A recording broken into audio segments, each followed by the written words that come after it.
오늘 일일사 말씀은 창세기 42장과 43장의 말씀합니다.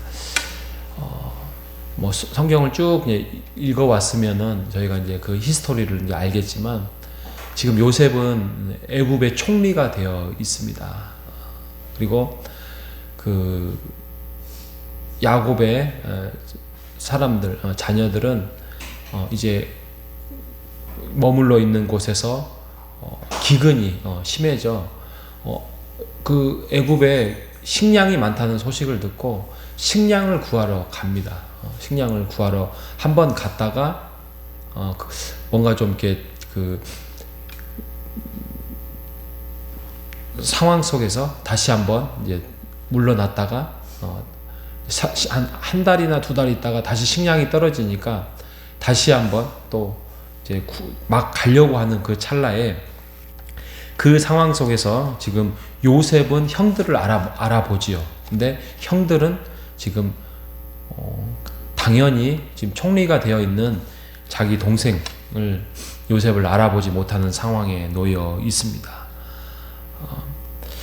그러다가 베냐민 동생이 있다는 사실을 알고 요셉이 그 동생을 데리고 와라. 다음에 먹을 것을 구하러 올 때는 너희가 꼭 데리고 와라. 그럼 내가 주지 아니하리라.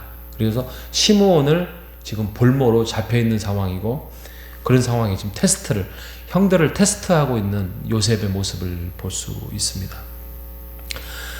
아니나 다를까 이제 시므온도 데리러 가야 되고, 또 이제 먹을 것도 구하러 가야 되고, 그래서 베냐민을 이제 아버지한테 말씀을 드려서 데리고 가야 우리가 식량도 구할 수 있고 또 시므온도 데려올 수 있고 이제 이런 상황에 있는데, 아버지는 절대 주지 않습니다. 야곱은 이제는 절대 베냐민을 잃을 수 없다. 요셉도 너희가 그렇게 해서 밖에 나가서 잃어버리지 않았냐. 시므온도 지금 잃어버리지 않았냐. 나는 절대 줄 수 없다. 이렇게 말을 하지요. 그때 유다가 아버지 야곱을 설득합니다. 그 장면이 오늘 새벽에 읽었던 43장 9절에 말합니다. 내가 그를 위하여 담보가 되오리니 아버지께서 내 손에서 그를 찾으소서. 그래서 내가 이 베냐민을 아버지 앞에 데려오지 아니하면 내가 영원히 죄를 짓는 걸로 하겠습니다. 그러니까 생명을 걸겠습니다. 이 말이지요. 이 내용이 그냥 하나의 스토리처럼 지나갈 수도 있지만 이게 왜 중요하냐면, 형들이 어떤 형들이에요. 지금 우리가 그러니까 유다가 굉장히 멋있는 사람으로 우리가 착각을 할 수 있습니다. 근데 형들은 과거에 요셉을 살려달라고 했는데 죽이려고 했고, 구덩이에 파묻으려고 했고, 또 살려달라 하니까 그냥 상인들에게 팔아버린 형들 아니겠습니까? 유다도 똑같은 사람들이죠. 조금 양심의 가책이 조금 더 있을랑은 모르겠지만 다 똑같은 형들이었어요. 악랄하고 또 죄가 죄인지도 모르고 아버지도 속이고 늑대에게 여우에게 짐승에게 물려갔다라고 하면서 그런 형들이 유다도 그렇습니다. 그런데 지금 유다가 바뀌어 있습니다. 어떻게 바뀌어 있냐면, 베냐민을 내가 아버지 앞에 데려오지 아니하면 내 목숨을 걸겠습니다. 내가 담보가 되겠습니다. 할 정도로 지금 유다의 진정성이 들어가 있습니다.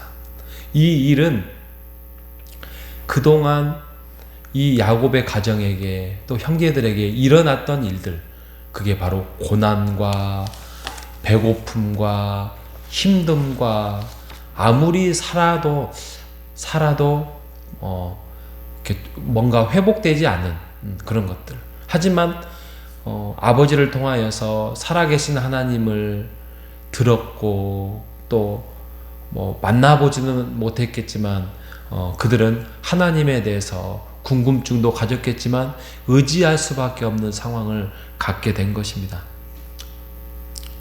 여러분, 고난을 찾아오면 여러분 이렇게 모르겠어요. 어떤 사람들마다 차이는 있지만 고난이 찾아오면 그거에 대해서 낙담하는 사람이 있어요.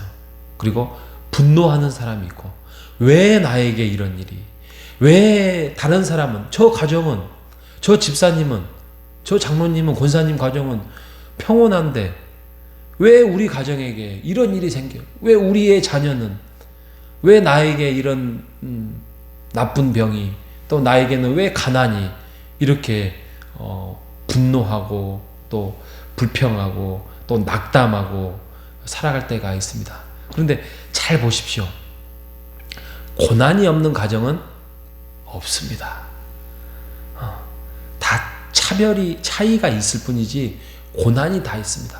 뭔가 좀 부유한 것 같지만 또 어떤 다른 한면에는 아픔이 있고, 또 뭔가 넉넉해 보이지만 또 뭐 사람들과의 관계성에 문제가 있어서 스트레스를 받게 되고, 또 우리는 다른 거 다 해결될 수 있지만 자녀가 기도 제목이 되고, 이런 일들이 참 많습니다. 하나님께서 그것을 뭐 테스트하셨다 이렇게 말씀을 드리기는 감히 할 수는 없지만, 그냥 그거에 대해서 허용하셨다, 이렇게 작정하셨다, 우리가 이렇게 생각을 합니다. 그런데 그 뜻을 우리가 하나님을 만나 뵐 때까지는 알 수가 없죠. 알 수가 없습니다. 벤자민이라는 사람이 이런 멋있는 말을 했습니다. 고난에 닥쳐 웃는 법을 배우지 않으면 늙어서 웃을 일이 없어진다, 이런 말을 했습니다. 예, 그죠?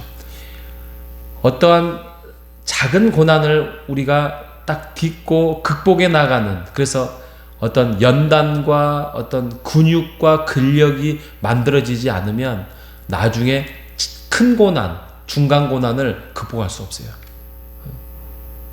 그래서 푸념만 하게 되고 낙담만 하게 되고, 평생 하나님을 믿으면서도 하나님이 왜 나에게 이런 일이, 하나님은 왜 우리 가정에게 이러한 일들이 이제 일어날 수밖에 없습니다.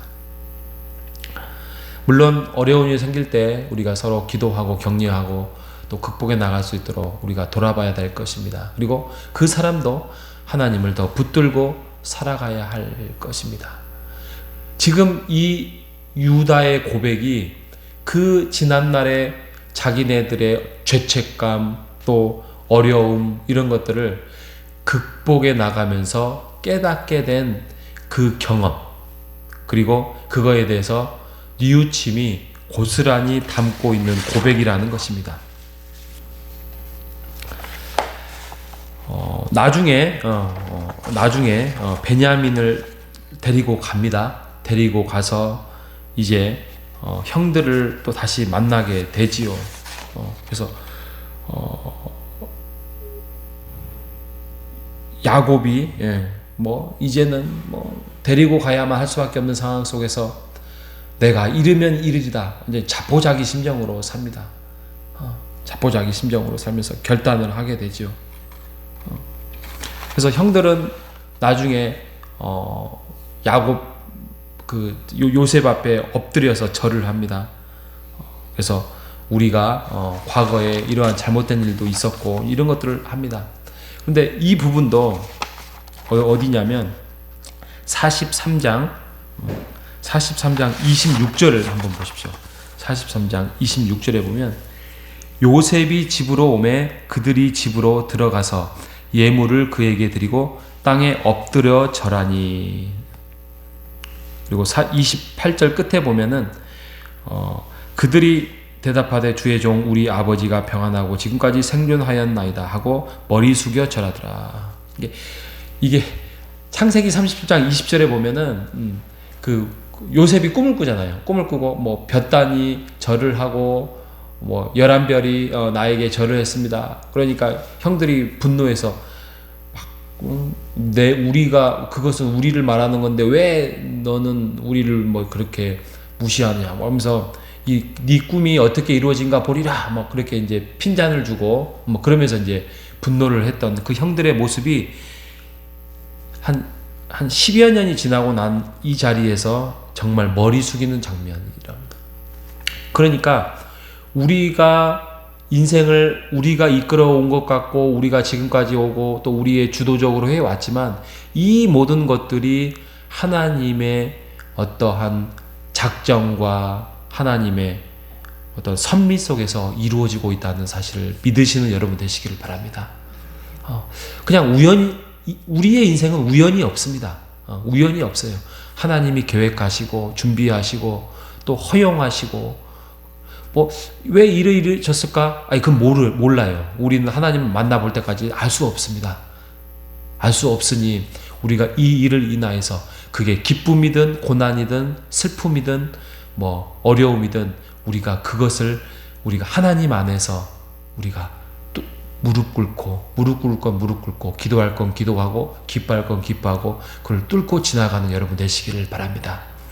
여러분 앞으로 남은 인생 우리에게 얼마나 있을지는 모릅니다. 하나님이 부르는 그날까지 여러분 즐기십시오.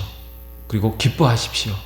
또 고난이 있거든 슬픔도 있고 아픔도 있지만 이 일로 인하여서 하나님이 더 우리를 단단하게 극복해 나가리라 라고 믿음으로 여러분 고백하시는 여러분 되시길 바랍니다. 왜냐하면 우리의 인생은 우리 것이 아닙니다. 하나님이 허용하셨고 허락하셨기 때문에 우리에게 펼쳐지고 있는 것입니다. 그러니까 우리가 모든 것들을 하나님께 맡기고 가자 그래서 우리는 그렇게 그런 의미가 아니라 우리가 어떤 결단을 내리기 전에 또 어떤 고민을 극복하기 전에 하나님이 어떻게 일을 하시는지에 대해서 하나님께 묻고 답하고 여러분 그 섭리 앞에 하나님께 순종하는 우리 모두가 되시기를 주님의 이름으로 축복합니다. 하나님 감사합니다. 야곱의 일생, 요셉의 일생, 또 그 형들의 일생을 살펴보면서 하나님이 개입하시고 야곱의 그 어려움을 극복하도록 모든 것을 내려놓게 했던 하나님, 또 요셉의 꿈을 통하여서 그의 가정을 만들어 가시는 하나님, 우리가 이 창세기의 말씀을 통하여서 지금의 우리의 교회, 우리의 가정, 우리의 개인을 하나님이 이끌어 가시고 또 세워 가시고 인도한다는 사실을 우리가 믿고 우리가 순종할 건 순종하고 또 나아갈 건 나아가는 우리가 될 수 있도록 인도하여 주시옵소서. 세상에 우연은 없습니다.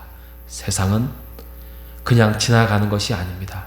하나님께서 모든 것들이 촘촘하게 계획하시고 준비하시고 우리를 빚어가신다는 사실을 믿고 그 인생 속에서 오늘 한 날을 살아갈 때도 복된 날, 기쁜 날, 은혜로운 날을 살아갈 수 있도록 인도하여 주시옵소서. 살아계신 예수님의 이름으로 기도합니다. 아멘.